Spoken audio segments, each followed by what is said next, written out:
Fairview's coffee has mysteriously gone missing. Mayhem ensues when strange, coffee-craving zombies plague the city. Detective Mickey Potatoes, an overworked public servant, uncovers why ordinary citizens are losing their minds and how to stop the coffee apocalypse. But it involves the mafia. And when you're dealing with mafia crime families, nothing is ever easy. The mafia controls everything in the city, including the police, including him. If he breaks the mafia, they will break him. So, the city is without coffee. The city is burning before his very eyes, but he's powerless. Detective Potatoes has the power to stop the coffee apocalypse, but if he does, he could lose everything.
The Immortal Mask, a 1970 superhero crime noir adventure that follows a retired soldier who is given a covenant interview with a death row inmate.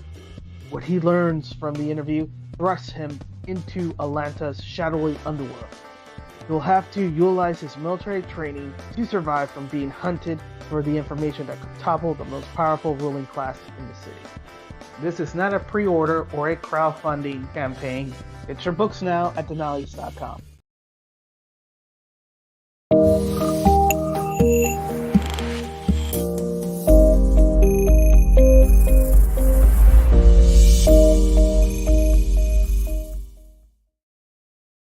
"25 seconds to curtain, folks."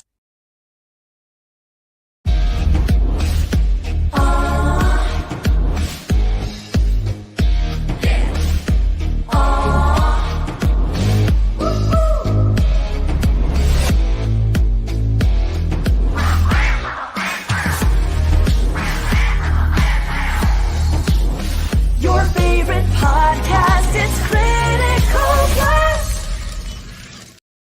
And a hearty yo-ho for all my people out there watching in YouTube land. This here be Captain R.J. Carter with Critical Blast, sailing the high seas tonight. And yeah, that's just not going to work, is it? I'm sorry I inflicted that on all of you. Tonight, special kind of show. We'll talk about comic books some, because that's what we do. We'll talk about the various things. But we have guests, and we're going to educate you. We are going to talk about something cool, which would be pirates. Now, we're not talking about the people who live next door to you and have that really long cord they're running over and hooking into your cable box. No, not those kind of pirates. We're going to the OG pirates, the ones who, sailed the high seas in search of booty and buried treasure. And maybe we'll learn a few things along the way that we didn't know before. Please join me. Welcome to the show. First of all, Drunk3PO. Jay, how you doing? Doing well, man. Doing well. Thanks for having me. Glad to have you here. Do appreciate you popping in. And Michael Oden, creator of The Embrace and currently running Judex, which we will talk about a little bit. Michael, how's tonight going for you? It's going well. It's about to get even better. We're talking about some pirates. We're talking about some history. Two things I enjoy. Good deal. Can't go wrong with that. That's for sure. Yeah. And we got a lot of people watching here tonight. I mean, Woody's out there with yar. Yeah. Okay. If we put comments up, it's gonna be bad. But we'll go through them quickly. Captain Rex here says I need to put some more yar into it. That's my man, Captain Rex. Thanks for being here, brother. Mike Walters has popped in to like and share. Do appreciate that. Justice for Pooh, says Doug. No, B. Doug. Doug Y. Doug B. I love you, Chris brother. is looking so good, he says in that picture. He's concerned. Yeah, all right. So he's talking about the bird because in Sea of Thieves, my bird is named Krista. So RJ also made me extra chubby in that picture too. So, I did nothing of the sort. I just said, hey. I don't mind. I can be a husky pirate. and Pops is backstage pushing buttons, so I'm going to quit. So everybody, thank you for coming here to watch. I have no idea what I'm going to do other than moderate and keep them from fighting. But I don't think that there's going to be much fighting. It's going to be fighting. Out. It's like no, so-and-so's the best pirate. Yeah, it's like, no. I mean, none of that. Okay. No hitting below the peg leg. Yeah, something like that. So I guess my first question would be when did this age of piracy that we know of start? I mean, because if you think about what's a pirate, it's a thief. He's just on a boat. Jay, do you want to take that? Because I think that most people associate it with the golden age of piracy. Piracy had been around for millennia prior to the golden age, but the stuff that everybody thinks of when it comes down to piracy is generally from the 15th, 16th century through the late 16th century. So yeah, absolutely. So first of all, I think you asked the wrong first question, RJ. You asked the wrong first question. That's what the Harlan first Ellison question should have been is, why the heck do you two nerds love history? And what got you into history and the type of history to begin with? Because a lot of people are like, why? Why do you like history so much? What's wrong with you people? What's wrong with you? And see, every time he wants me to shut up, he highlights a message. So I see it total. Now, to answer the first question was, I'll do this real quickly. England was at war with Spain, and they wanted to figure out a way. They figured out a way how they could fight Spain on the high seas, and that would be hiring pirates, which they called privateers. So privateers, They were like, all right, look, you got a ship. Here's a letter of marque, which means you can go out and sink ships, but as long as they're not English ships, you can keep the treasure. Just wreak havoc. This is how we're going to win the war against Spain. And they called them privateers. So they had this letter that they could go to the Caribbean, to the different governors. When word got out, they're like, oh my gosh, this guy's he's attacking all these ships. He's like, don't worry. I got the letter of marque from England. I'm good. Then what happened was the war was over. And England was like, hey, we're not at war anymore. You guys got to stop what you're doing. And these privateers were like, well, we don't know what else to do. Yeah, this is our job. So they they became pirates, and when a couple of the big names like Benjamin Hornigoat and a few others started attacking English ships, it was like, all right, free for all. Let's just go. Whoever's available. Yeah, that's the quick version. Yeah, as I was saying, to expand on that a little bit, the war that he's talking about, and this was like the third outbreak of major piracy in this golden age, and it's the one that gets the most highlight because it's got the most notorious figures in it, right? So you have the Wars of Spanish Succession, which range over a very long period of time, and they eventually do come to a close. And part of the peace negotiation of this war is no more privateering. Both sides had kind of implemented it, but the English really, really promoted it on their end. So you had all of these, expert seafaring looters now unemployed. And so they go off and they start doing their own thing. I mean, Blackbeard's flagship is the Queen Anne's Revenge, and Queen Anne was the British queen during the last leg of that war. So that's the region he served under. And so that's what kind of inspires the whole golden age that most people think of, is that leftover these leftover privateers from the Wars of Spanish Succession. One of the big events that happened was the Spanish treasure fleet crashed, and these like they were bringing all this treasure back to Spain, and like multiple ships. They caught a hurricane, some bad weather, and the ship crashed right outside, like around Florida Keys. Some of the gold is even found all the way up to South Carolina.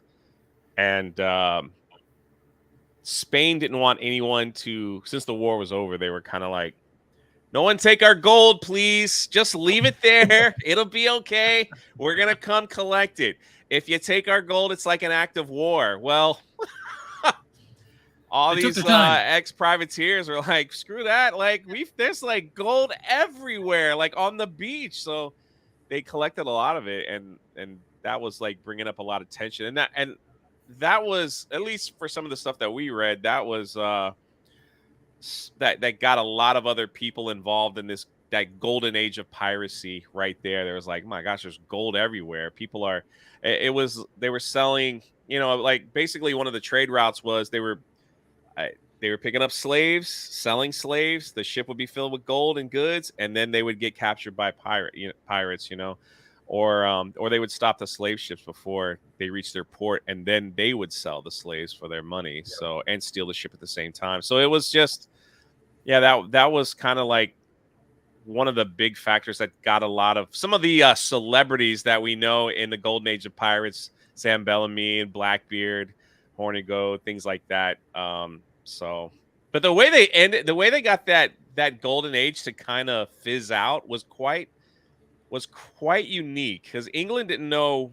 Yeah, I'm kind of jumping ahead here, but England didn't know how to stop these pirates from like stealing all their ships. Like the big one was when Sam Bellamy got a hold of the Whydah, and that was, according to history, that was one of the biggest hauls of piracy ever. That ship had just sold, goods and slaves and services and all that stuff, and like everything, and it just was loaded with gold. And Sam Bellamy was able to capture that ship, and sadly, he didn't have it long, because that ship crashed in a tornado, and Sam and everybody else died. So only a few men left. But how England, that was the trigger moment for England, was like, we got to stop these pirates. What are we going to do? And someone had this great idea, was to offer them a pardon. Yeah. They literally said, all right, we'll offer them a pardon and let them keep everything that they have. And people thought that was a crazy idea, but it actually started to end the pirate, because people were like, I'm a pirate. If I get caught, I'm hung, I'm killed, I'm sentenced to death. And it's like, all right, look, if you stop doing it now, you could keep everything you have. You could come back to England. You could do whatever as a free man. You're done. Like, don't worry. And a lot of them took that offer. A lot, surprising. And the ones that didn't all ended pretty badly. So a lot of them took that offer. It's quite crazy how that pardon worked so well. I don't know if you have any thoughts on that, but yeah. I do actually. So the king's pardon for the pirates was it is a very interesting tool, and I do agree with you. It was thing that in the long term really did work. But what I did find funny is like a good chunk of the big names that you mentioned would continuously take that pardon over and over and over again and abuse the shit out of it. Like Charles Vane took the pardon like 5 times before he was eventually captured and, he was and hung, put on trial and hanged. Like Charles Vane literally would be like, "Oh yeah, I take the pardon," or "Oh, I just took the pardon, guys. It's all good. We're all good," and then would just go and commit more acts of high sea piracy and be like, "Oh no, I take the pardon." Like every single time he'd be caught, and eventually they just wised up, like, "All right, you're getting a short stop. You're getting a short fall and a sudden stop, is what you're getting." So, but yeah, no, it did end up as Jay was saying, it did end up the psychological game of it. Yeah. Of, well, I could cut my losses. Like there's a way back. There's a way back to that's right. to this, and the pirates had even tried to establish their own colony in Nassau, where they had their own little pirate capital. And it's really funny because like the mindset of it is not dissimilar to what is eventually brought up here in the United States in the 1770s. Is this idea of having this autonomous nation independent from the old world that celebrated freedom, but it was ultimately doomed because everybody was out for themselves. They were all pirates. They're all thieves. No honor among them. Pretty accurate. What? No code? Not even a guideline? Okay. Usually each pirate ship had their own set of rules and codes, and some of them, depending on who the captain was, some of it was, some crew were treated far better than others than on other ships. So, but yeah, they had like, and there was some kind of form of democracy among these thieves, where they were voted in and voted out, but they also held a high standard of punishment if you disobeyed their guidelines on the ship. I mean, the kind of torture, like I think key hauling. That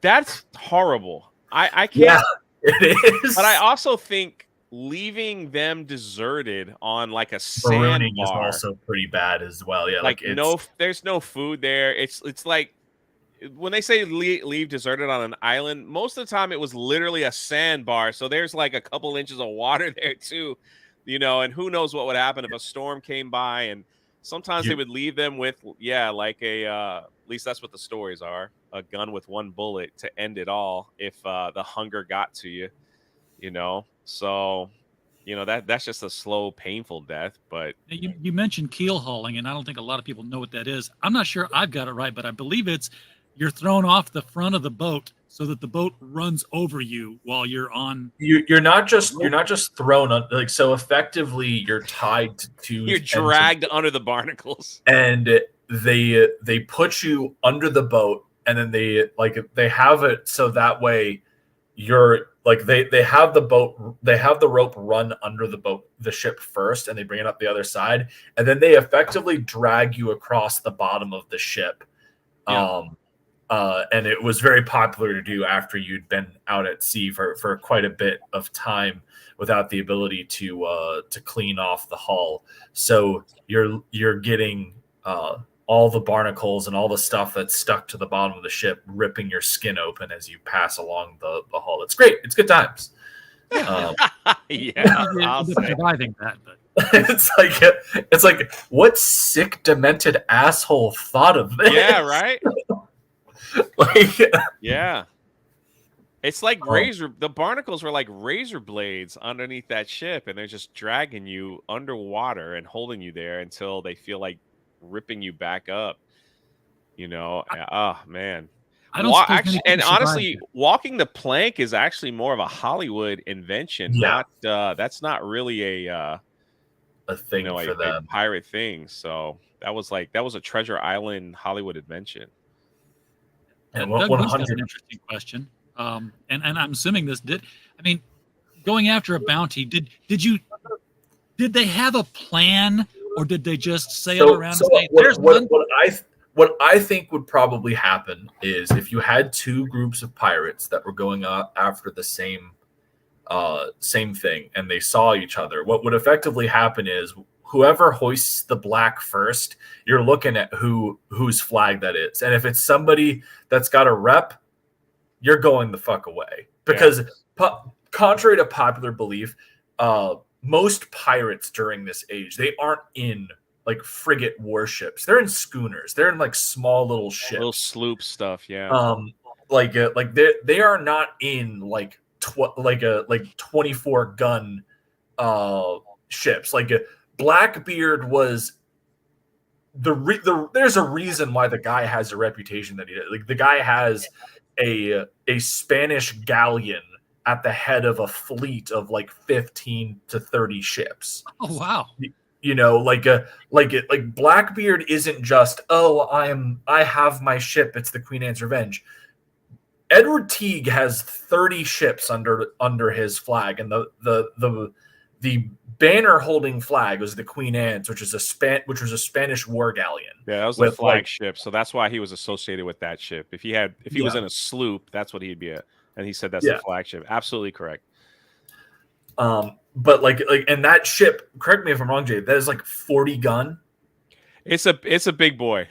Yeah, it was one of the big boys. Yeah, they said that it was that ship was a little modified because it was taken from a previous pirate, and then that pirate who was done with piracy gave it over to Blackbeard. There's like 3 different stories on how he got that ship, so you just kind of wonder like which one is true. But it definitely was modified for speed.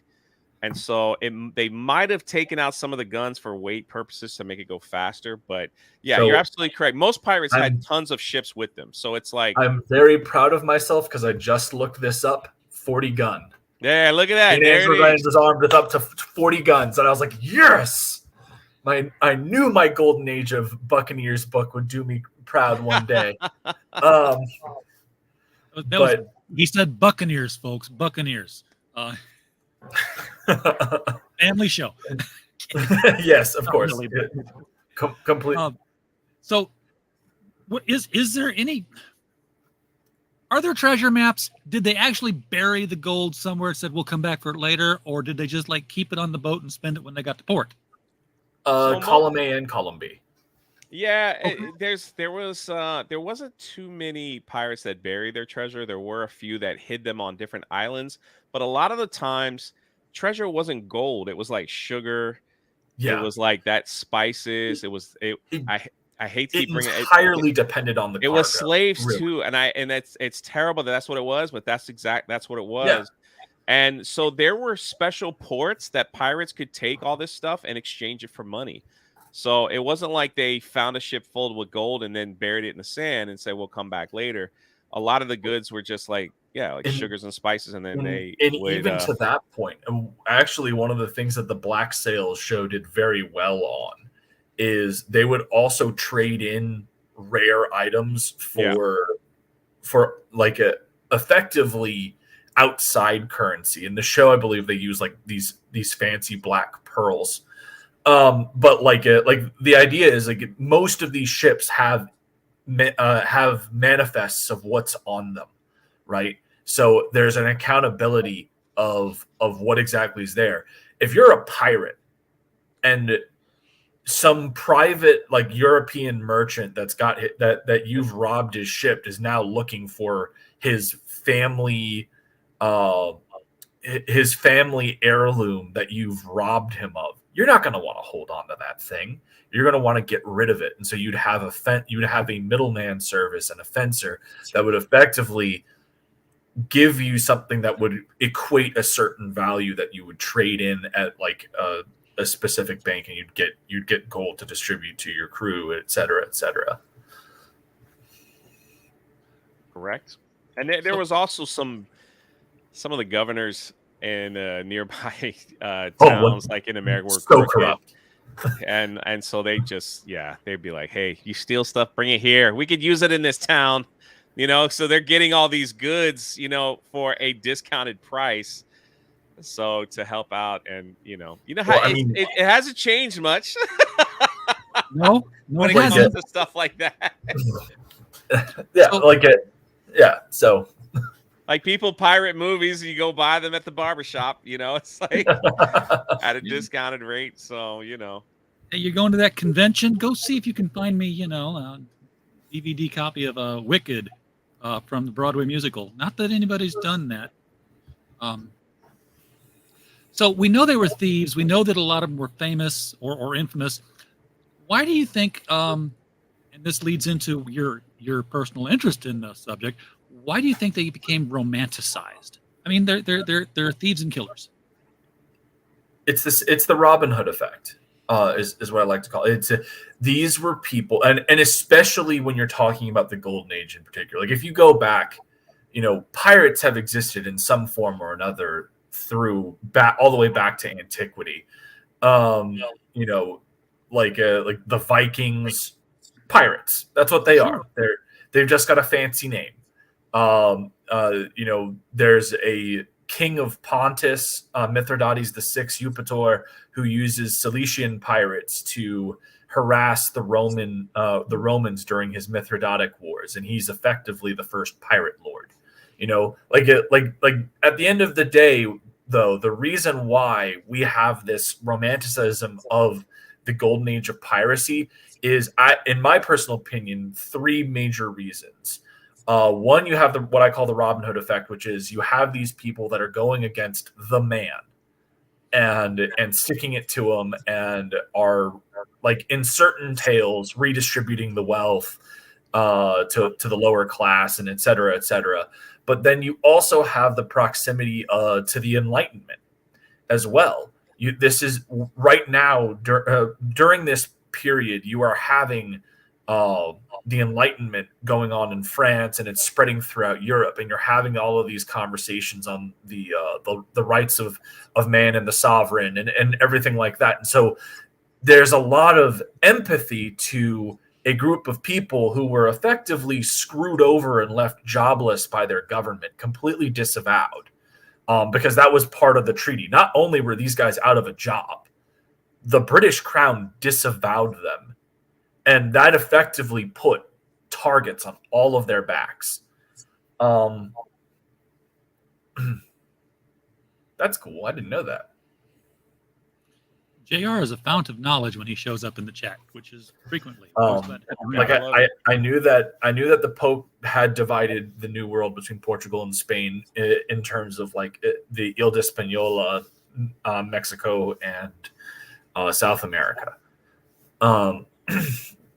But anyways, yeah, like those are the major reasons, I would say, is proximity to the Enlightenment and the Robin Hood effect.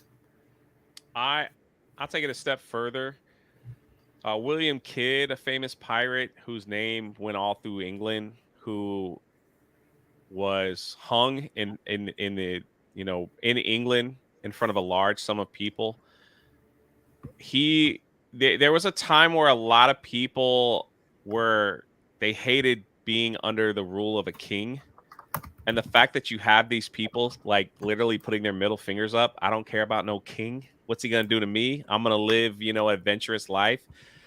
Especially with the younger people, like that type of rebellion, was very attractive. So a lot of these younger people like looked at that, such as even they talked about that with Charles Vane, that Charles Vane actually saw the hanging of William Kidd, and it just kind of like this is the kind of freedom I want. I don't want to be under a king. I want that lure of freedom. So that could have been part of it as well. So I think, and you know how just like stories spread, like in every day, like things get bigger than who they are. Like the stories of these pirates living an adventurous life, having women, having gold, having freedom, not having to listen to anybody. Hey, you could work 2 years on a pirate ship and make enough to live the rest of your life. I mean, especially in a time where, you know, people weren't doing too good. There was a massive divide between the rich and the poor. Yeah. So it's like the poor were uneducated, couldn't read, couldn't write, couldn't do much of anything, lived on the streets. It was awful. The rich lived in these pompous houses. They had all the money, you know, they had access to the king. They were fat and happy, and it was a massive divide. So you have these poor people that are like, are you telling me I can get on a ship for a few years and then the rest of my life I wouldn't have to like work for scraps or slop? Then yeah, sign me up. Where do I go? That's what I'm doing. And to add on to Jay's point, that's a fantastic point. And that was the third thing that I forgot, was at this point in time in this old world dynamic, there's a reason why you have people who have last names that sound like an occupation, like barber, yes, carpenter, stuff like that, is because that was their last name was their family trade. And when you were born into that trade, that's what you were going to do. And the notion and the romanticism of piracy on the seven seas during this period, from privateering to the actual act of piracy that comes afterwards, it's a chance to change your stars. And this is something that you will hear it's an expression you hear in a lot of things. I think, like, most notably, it first appears in like Chaucer's and Geoffrey Chaucer, where, you know, he's talking about like the whole thing of elevating above one's station, going and starting off as a peasant and ending up a knight, right? You know, like that's the idea. And so piracy became this tangible way to change one's stars, to go beyond that. And so, like, and again, that feeds back to the Robin Hood elements, and it plays into the fact that you've got the Enlightenments going on right across the channel and from England into France, and France is spreading this throughout all of Europe. And like, I 100%. And then, you know, we'll never know actually the truth why some signed up. Some might just had nothing better to do. Yeah, that's like, it's like, what else were you going to do? It like, you know, it's the same thing as, you know, for a while when they were looking at sending people to the colonies, it became a whole thing of, at this point in time, Queen Elizabeth had made it capital punishment for like any minor crime in the city of London. And so effectively you've stolen a loaf of bread, you can either be executed or we send you to America. Yeah. And pretty much either one was seen as a death sentence. Yeah. But like, that's how you got the penal colonies in Georgia and what have you. So like, it wouldn't surprise me if you had privateers recruiting from these low levels. And then of course, once you sign up with the privateers, War of Spanish Succession's over. I mean, what are you going to do? You've been disavowed by the crown. You don't have a job. You're going to go back to stealing in the streets when you've been living it up on the seven seas with your captain for the past 5-10 years? Nah, screw that. You're going to keep doing what you're doing. Yeah. I had a thought, now I lost it, but I'm going to ask a different question. Anne Bonny, real or not? Real. Very 100% real. 100% real. So a female pirate in the golden age of piracy. Her and Mary Read. So Mary. So in order to really tell the story of Anne Bonny, you have to. There are two other pirates that you have to acknowledge: Mary Read and Jack Rackham. Yeah, Calico Jack. So during this golden age of piracy period, Anne Bonny starts off, and she's effectively a tavern wench, right? Like she's hanging out at a bar in Nassau, handing out drinks to pirates, and at some point in this, she catches the eye of Calico Jack, who you know what? You know how she got there? How? So her father had an affair and got the person that he was sleeping with pregnant, Nice. And because of the in Ireland, and because like back in those days, religious laws were extremely strict. You know, you can't have a child out of wedlock. If you things like that, you were shunned from society. So she was kind of shunned from society because the dad tried to dress her up as a boy and say, no, this is just my work apprentice. And then when the story got out, there's actually a girl and it happened through an affair. He just shunned her from society and sent her on a boat, and off to the Caribbean she went. It's funny because that's similar to what Mary Read goes around and pretends to be the kid of William Kidd. Yeah. For the beginning of her career. She dresses up as a boy. Well, they didn't want women on those ships, man. Like, no, that it was like it was considered bad luck. Yeah. And funnily enough, Anne Bonny is the winner of the golden age of piracy. She is probably one of the most prolific pirates that gets immediate association because of her career with Jack and Mary. But she's the only one of them to survive, and she lives. And if this is to be believed, she lives until she's like 80 years old. She goes back to Ireland, uses what money she's gained through all of this, buys herself a little plot of land, and just lives there the rest of her life. Dies peacefully in her bed at 80. A happy ending. Now there is a rumor that she and she could have lied when they caught Calico Jack Rackham. They caught them all. Mary Read and Bonnie, and they were all sentenced to be executed, but they wouldn't execute a woman because she said she was pregnant. Yeah. So they said that she was pregnant. So they released her. They kicked her off the island. So some people said that she could have lied, like it, whatever it was. And then she kind of unknown what happened. She kind of spit on Jack Rackham a little bit, like if you fought like a man, dude, we wouldn't be here. It's one of the most savage burns in history, where you would have fought like a man, you wouldn't have died like a dog, something like that.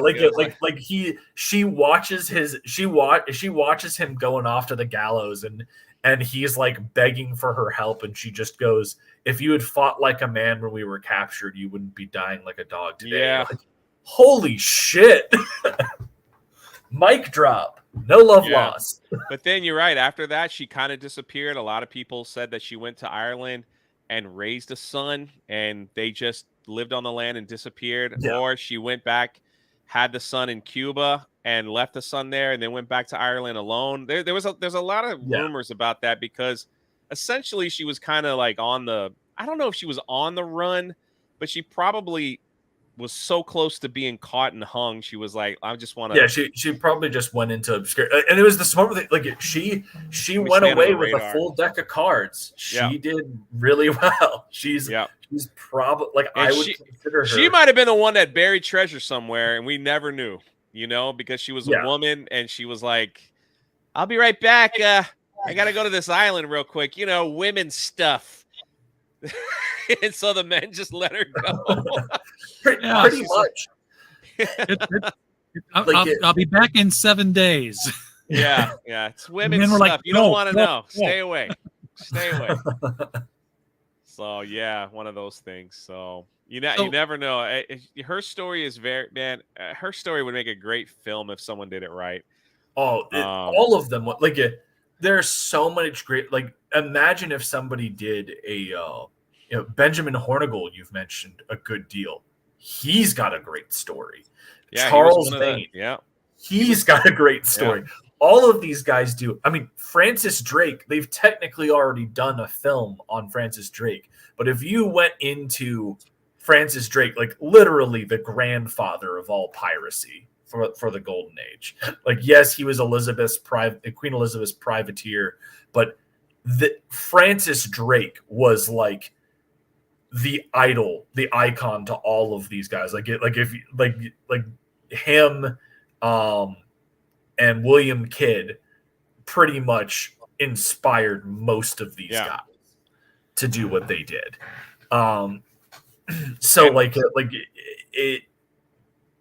There's so much rich storytelling in the history of piracy, and it's a shame that it gets treated like a parody. It is true. And speaking on women, outside of the golden age of piracy is actually a woman. Madame Chin was the most successful pirate in the history of pirates, who had a massive fleet, who had the government over there in China basically begging her, like, hey, we don't want to bother you, do whatever you want. And she retired, opened up a gambling brothel where she lived out the rest of her life. As a woman. You can't go wrong. Yeah. There's your diversity, Hollywood. Oh, dude, don't even get me. Oh, you wouldn't have to change anything. It's just right there. In the history alone, it just kills me. Like I'm a huge classical antiquities guy, so it's like I go back and I find stuff like all the time, and I'm just like, man, people are constantly complaining that there isn't enough diversity and stuff, but like I literally just read like 300 pages of Arian that talks about like a female warrior queen that kills Cyrus the Great.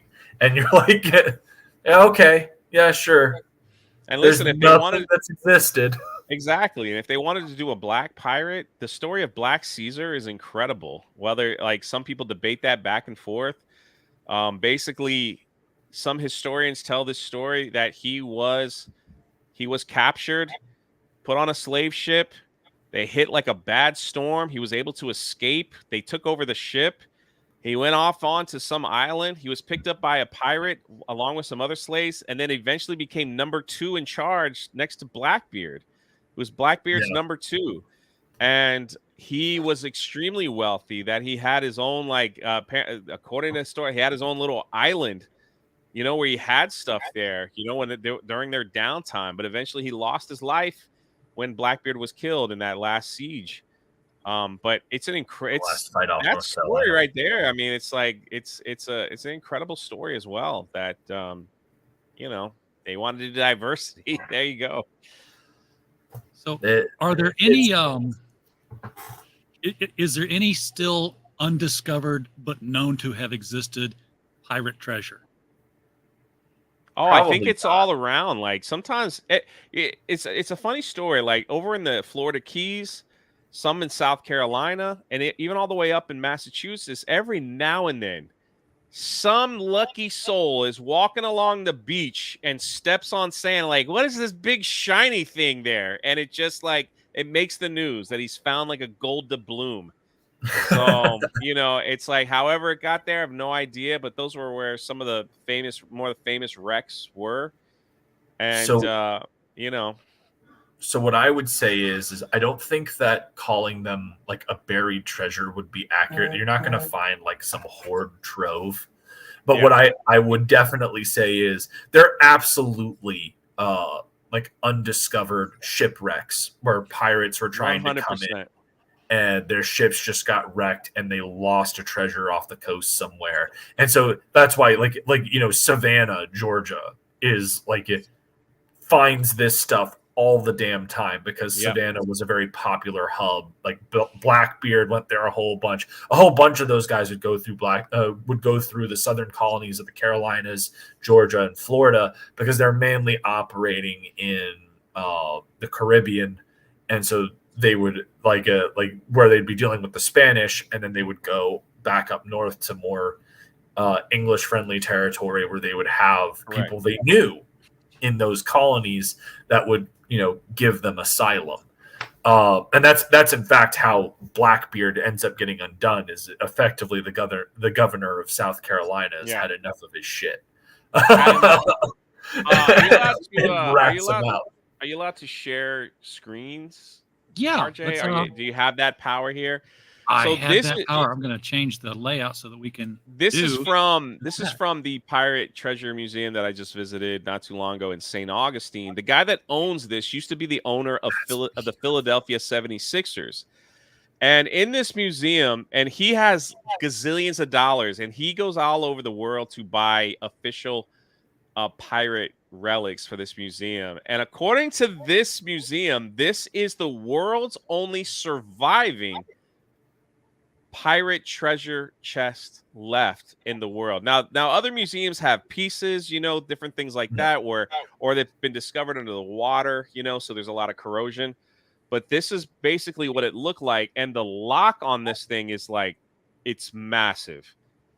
They were talking about how there was like some of the keys that they used. You had to turn it like only certain people knew how to turn it like 6 times to the right and then back 4 times to the left to just line that stuff up to open it. But that's that. You could see all the design way up here at the top, you know, and then the key would go in there. So it was quite a unique looking piece that they had. And I had more pictures, but I didn't post them, but of the key and how it worked for some of these chests. They purposely made it a funny lock, so only certain people knew. And according to this museum as well, they were saying that some of these chests were built that if you did it wrong, you couldn't open them. Like you literally had to smash them up if you wanted to get them open. So you screwed up the lock, you screwed it up for good.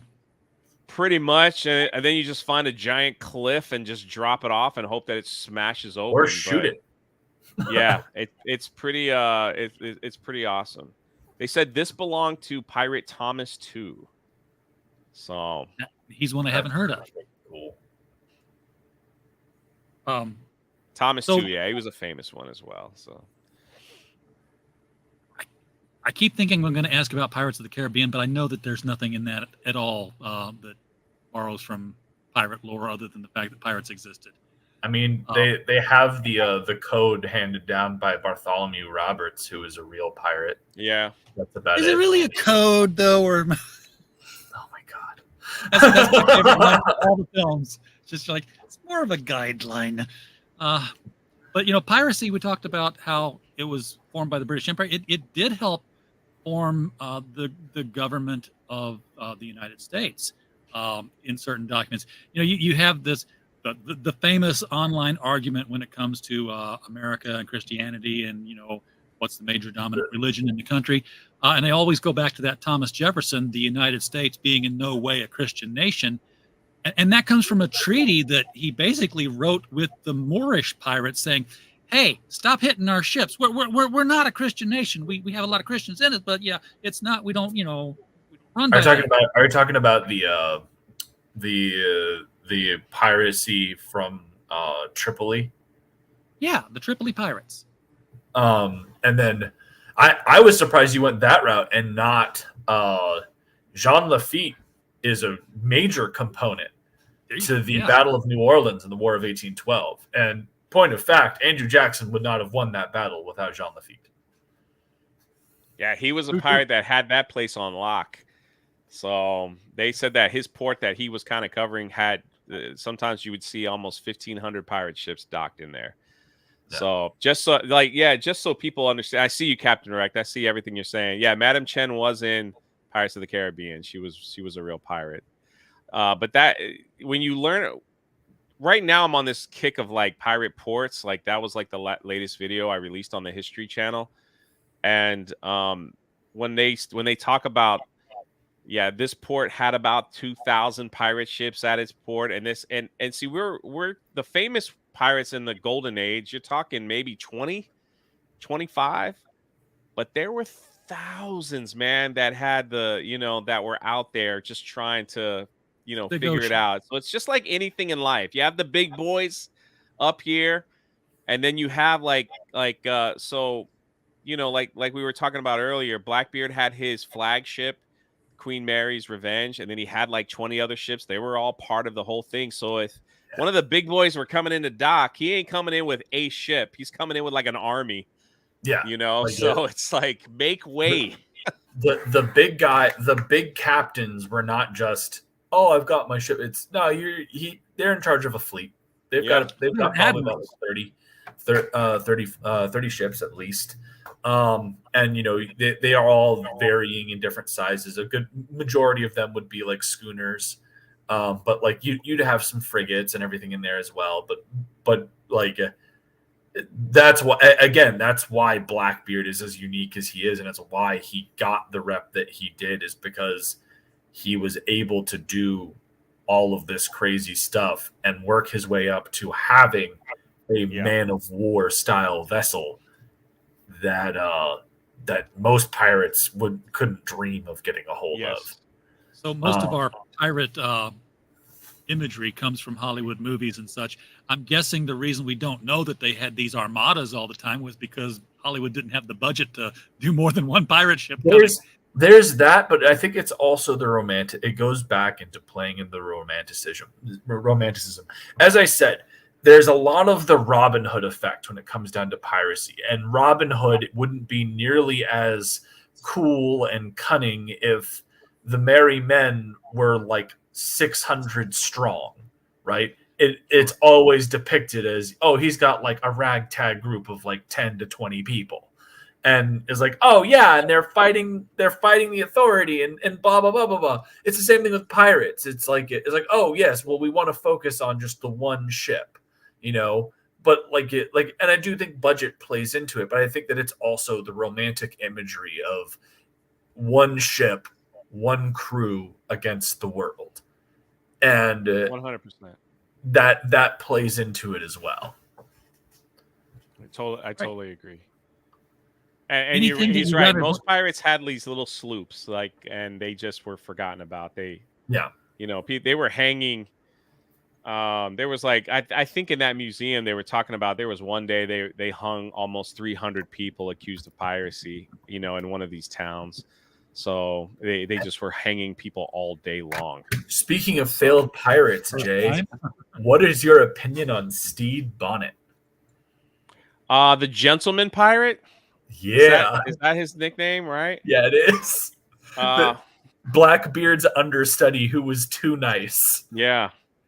And that's not even an exaggeration. He literally went on to the Queen Anne's Revenge, did a tour with Blackbeard, and was effectively studying Blackbeard to how to become a pirate captain. And this guy literally went off to go on to do his own crew, got mutinied 3 times, and eventually got caught by English court. And the English court felt bad sentencing him to death because he was so polite. He's known as the gentleman pirate. He's great. I mean, I don't think any of these guys were, if they've made it into the history books and we're talking about them, I will consider it a win. That's fair. Knowing that there was hundreds of other pirates that we don't even know their name, so I guess I'll consider that a win. But out of all the famous ones, yeah, it's quite a funny story. That's for sure. I just had to pop in here and say everything I know about pirates I learned from that umbrella guy. had to watch too much of that. Yes. So that's pretty good. We're coming up on the end of the hour here. Was there anything about piracy or the Golden Age of pirates that you came into the show saying, okay, at some point I'm going to talk about this, and I didn't go in that direction? I mean, I wasn't going to talk about the Golden Age of pirates. I was going to jokingly steer it towards antiquity because I make everything Rome. But yes. I was going to talk about the Mithridatic Wars and Mithridates, but that's a whole other video, dude. It literally waged 3 wars against Republican Rome with he held a land campaign in the eastern provinces, but then he would damage Roman supply lines. Did they even use the term pirate back then, though? Yes. No, their Arian specifically calls them pirates. Really? Mm-hmm. Now I have to figure out what the derivation of the word is. He calls them pirates and looters. Yeah, it's basically thieves. Yeah. They were Perotta. The Cilician pirates were no joke. They captured Julius Caesar when he was a young man. And then Julius Caesar made a promise to him. He crucified them, and then he became their friends. And then when they let him go, he raised up an army, and he committed to that promise, and he crucified them. Sea robbers. Yeah, it comes from the Latin Perotta. So that's cool. And I took 3 years of Latin, and I didn't come across that word. So a dead language, man. Yeah, that's pretty cool. A dead language. Look at that. Oh, Gallia est omnes in partem tres. Look at that. You're just throwing little expressions out. That's hardly a fluency. True. But you have heard of it. I have. That's like me going, yeah, I know Latin. Moritore te salutamus. Oh, yeah, sure. Gustibus non est disputandum. Sic transit gloria mundi, all that good stuff. Agricola es puella. That's the first one you're going to learn. Oh. So as we head out, folks, be aware that there are links below this video. If you want to get regular doses of the history of pirates, hit Drunk3PO's History of Pirates channel. The link is below, as is the link to his standard channel, Drunk3PO. So hit that up. There's also a link to Michael's channel where you can get into Roman history if that's your particular jam. Bored for an hour, and it'll be great. Dude, I love Roman history. That was Roman history was my master's in college. Oh, we got a whole new show. Jay, I wrote my thesis paper was on the aqueduct system in Rome.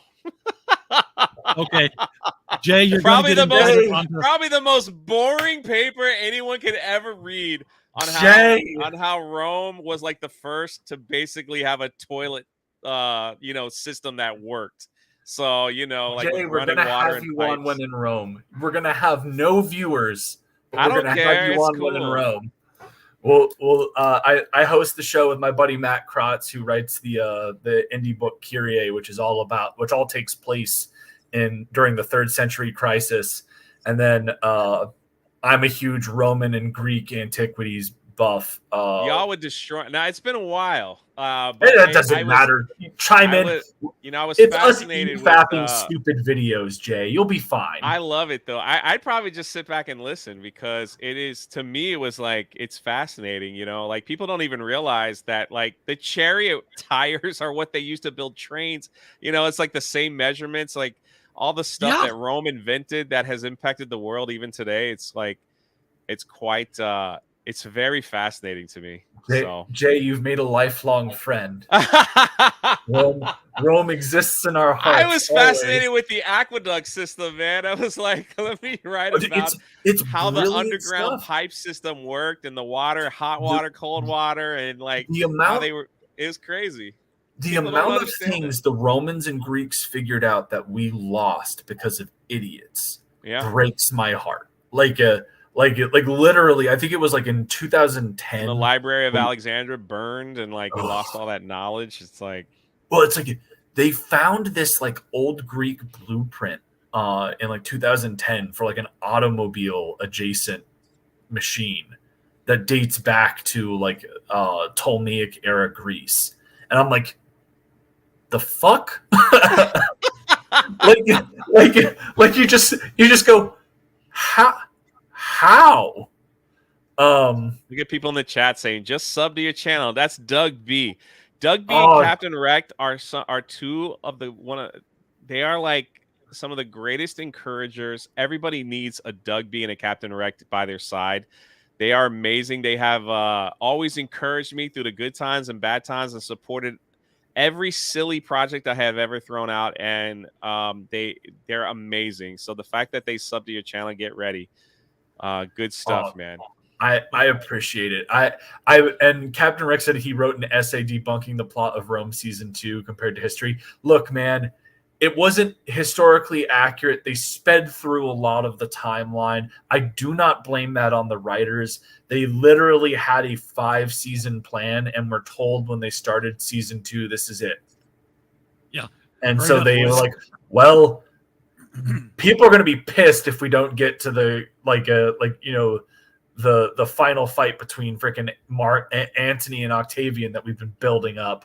So like, all right. So here's what we're gonna do. Oden. Here's what we're gonna do. Give me RJ knows how to get in contact with me probably better than most.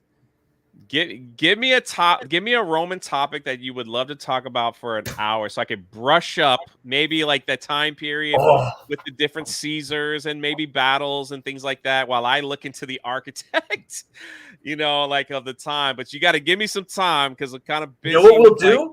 This is perfect. We'll talk about, since you're into the infrastructure and everything, there is no better topic to discuss than the reinvention of Rome by Augustus and Agrippa. I came to a city of brick and left it one of marble, and that's what we'll call the freaking episode 2. Well, it's crazy because people go there year after year to study the architect, and they try to figure out how they built these places with the tools that they had at the time and how they're still standing without any issue. The Pantheon has no RJ's lost control, and now he's just like, letting us talk. I was just trying to get you out in time. People would not figure out how to make a dome building again until the late Renaissance. Isn't that crazy? That's freaking nuts, man. It's absurd. But yeah, it's an impressive thing. I mean, I still get blown away by the fact that they were able to like build roads that they still are used today, and they don't need to be repaired. Like you aren't seeing the Italian government going, "All right, we got to go patch up these roads. We got to go do construction." It's like, nah, man, the Via Flaminia has been working just fucking fine since Well, that was the beautiful thing about. Well, if there was I say beautiful, but Rome was very violent. But when they captured, it was justified violence, right? When they captured like different towns and like cities and stuff like that, when they were conquering, they always sought out the smartest people in the bunch, and they literally like went to keep them alive. Like Archimedes, don't kill Archimedes. We not him alive. He's smart. That man can invent anything. So when we take over, you find him. But sadly, he was killed in that battle. But it was like they would look for the smartest people and say, "Hey, look, we'll spare your life. Come and work with these other guys, and let's do something." Could you imagine if we still had any of Archimedes's freaking widgets that he uses during the freaking siege of Syracuse?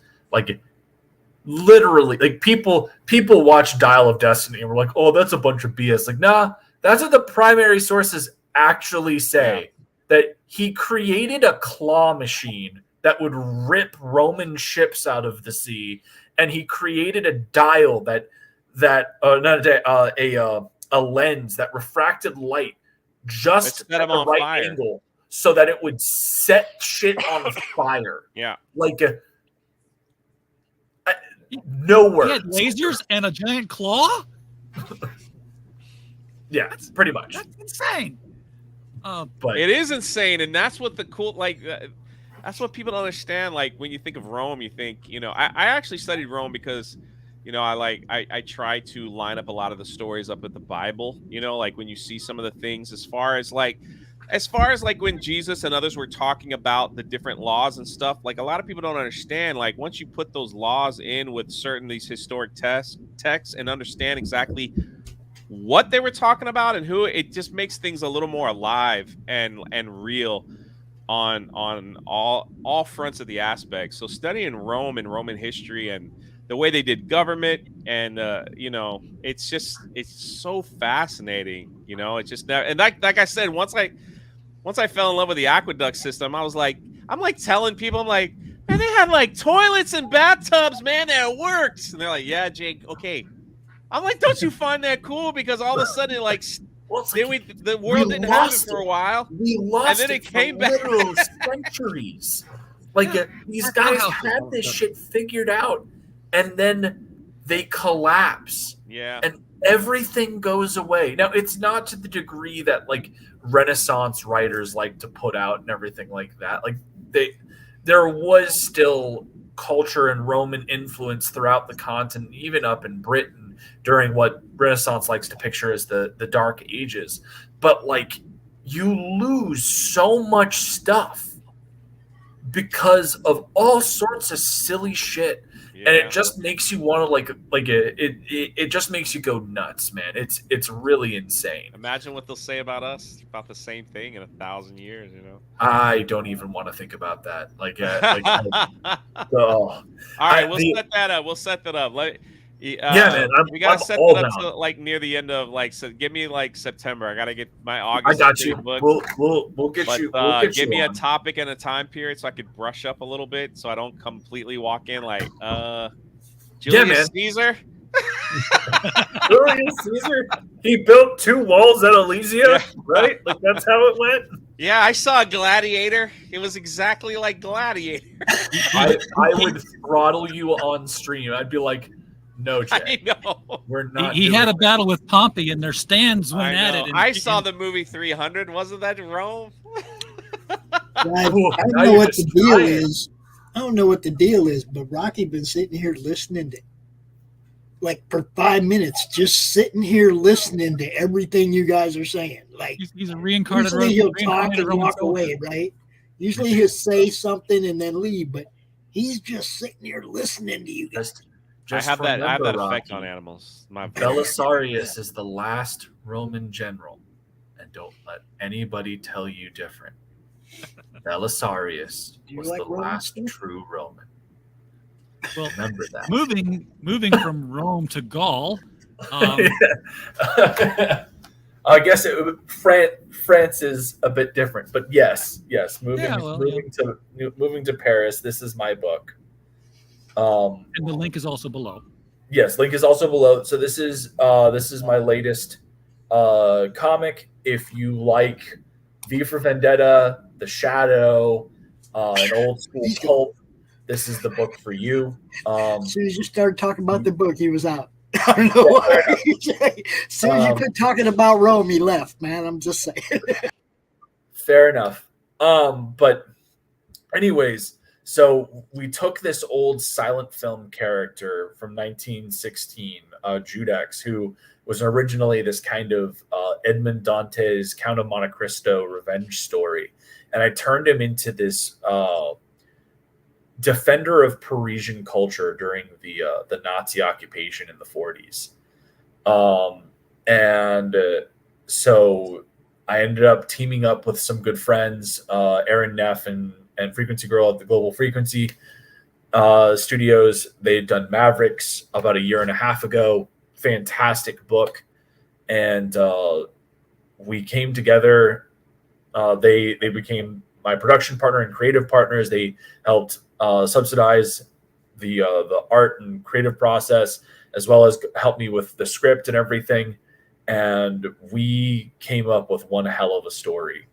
I found this artist, Fabrizio Ugolini, who does this beautiful black and white style that makes you feel like you're watching an old black and white movie. And we've created a campaign that not only I think people are going to enjoy the book, it has some of the best value in indie comics, in my opinion. Like literally when we were creating the perks for the campaigns, Neff would be like, "You want to do this?" And I'd be like, "Yeah, can we do that?" And he was like, "Yeah, you can do it." Yeah, they're selling the gun, people. Yeah, we've got a replica of his gun, the Widow, which is a beautiful so. The gun is made from the blade of the guillotine. From the French Revolution. I'm getting one right now. Not a gun. I don't know if I have 500, but I'm ordering a book right now. So, I mean, I'm not going to stop you from getting the tool of justice. But so a cool bit of things about the gun is, as I said, it's made from the blade of the guillotine. But it's also a character in and of its own right. In Judex's hand, the Widow will only ever possess as much ammunition as needed for justice to be served. And so, like, that's the whole thing with Judex is he's fighting the Nazis, but Judex is Latin for judge. And so his role in all this is he's not just fighting these oppressors, he's judging his people for their action or inaction in the face of oppression. And what you get is this incredibly nuanced morality tale, and it's elevated and heightened by this black and white art. And we have just a fantastic campaign for you guys. We even have a crossover story with Von Klaus's Black Terror reboot that he did. And we've got his art team from that doing it. And he wrote a 12-page story with Judex and Black Terror fighting a German warlock who resurrects a coven of Parisian sexy vampires. Like, you can't go wrong. Look at that beautiful cosplay mask. That's insane. And again, you can get a copy of the Widow. You can get the cape. You can actually do the entire cosplay kit. There's only one more of those left. But and obviously any and all support is appreciated. Indiegogo has deemed it fit to shadow ban us, so that's been fun. But we appreciate all the support that we have gotten so far. It's been a blast. This is going to be a really great book. It's already pretty much Fabrizio sent in the roughs of the final pages for edit and review about 2-3 weeks ago. We sent in our revisions, and I believe he's getting to work at those here in the next week. All right. Well, it should remind you of the Shadow Captain Rex, because guess what? The guy who created the Shadow based him off of Judex. Allegedly. I need to correct myself, because all this hits me up every single time. So this original silent film was done in 1916, and Walter B. Gibson had seen it, and there is a lot of people that believe that Gibson was at least in part inspired by the character, with the character's use of hypnotism and his original design being, having that slouch cap and a black cloak. If you look at the traditional silent film Judex, you can absolutely see the inspiration. Plus, the first chapter of the silent film was called That Mysterious Shadow. Yes. And so would make a great animated series. Just saying, I don't disagree. That is way outside my capabilities at this current time, but I would love to get there. Somewhere Neff is going, animated series? Yeah, we can do that. No, we've talked. That's years down the line. Right now, just book. All right, guys. You never know, man. Anybody could be watching. You never know. Yeah, absolutely. You might get a call after the show, say, hey, you know what I've got? The studio. Captain Wrecked, I'll die on that hill with you. And in fact, I'll one-up you. Not only is the 90s Shadow movie not terrible, the opening bridge sequence is to date the best entrance of a hero in any film ever. Fight me. I liked the Shadow. I had no problem with it at all. Guys, I know you got places to get. Kept you longer than I intended to. I'm sorry about that. Good conversation, man. Good conversation. Right. Thanks for coming on. Always appreciate it. Folks in the chat, thank you for being here. We don't have a show without you. We're just a podcast falling in the woods otherwise. So we're glad that you're here. And as always, while you were here, we just hope you had a blast. Good night, everybody. Where's my big...